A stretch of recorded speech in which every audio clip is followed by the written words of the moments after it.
Joining us is the gentleman from California, former House Speaker Kevin McCarthy. Welcome, Mr. Speaker. I wonder if Ms. Jones from the great state of Texas knows what Democrats have done in the past in Illinois, California, other blue states where they draw lines to get rid of even moderate Republicans. I mean, you're from California. I mean, they would do whatever they need to do to get rid of Republicans in California.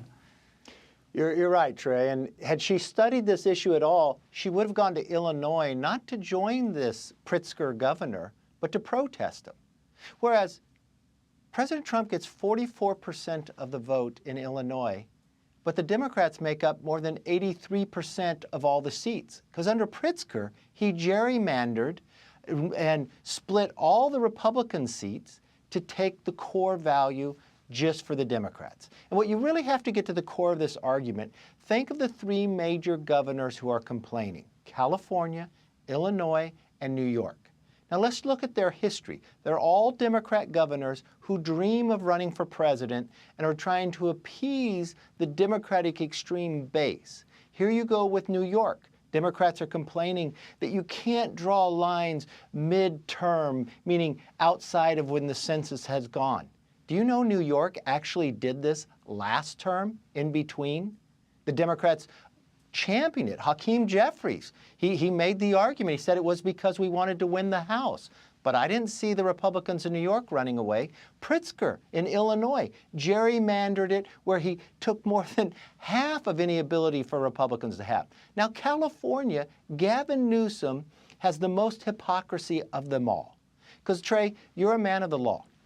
Do you know the state constitution in California? Hiram Johnson allows people to have amendments. So they have propositions on the ballot. The people of California voted for Prop 11, which says there would be a commission to draw the lines. Right now, Gavin Newsom wants to change the amendment to the Constitution that the people of California voted for to give the legislature the power for him to do it. But first, let's look at the lines currently in California. President Trump gets 38% of the vote, but Republicans only get 17% of the seats. Now, you can't compare all these states equal because California has 52 congressional seats. You'd have to you'd take Colorado, Pennsylvania, and Florida combined just to make up where California's at. But he's already drawn the seats and gerrymandered people. But now he wants to go so far as to change the Constitution. Why? Simply because he wants to appease extreme Democrats to try to run for president instead of upholding the law. I think this makes sure that he should never run for president to do something like this. Yeah, and I hope that Texas Democrat legislator is listening to you, because she is in one of the three most gerrymandered states in the entire union, in Illinois. Let's listen to Greg Abbott in Texas, and then I'll ask you about it on the other side. These lawmakers have abandoned their seat because we are incapable of conducting business for the people of Texas because they have fled. This is the most un-Texan thing we've ever seen. In Texas, from the time of the Alamo until today, Texas stand and fight. They fled and went to leftist blue states that may be more aligned with their personal philosophy that is not welcome in the state of Texas. All right, Speaker, there is some evidence the 2020 census was flawed in a way that actually hurts Republicans. It hurt from a reapportionment or electoral college standpoint. So is there an argument that a state like Texas that really got treated unfairly with the 2020 census ought to redistrict to at least reflect what the numbers really are? That's true. Texas and Florida. Because remember, when we did the census, then COVID hit. And then we had a new president. And then they made a calculation.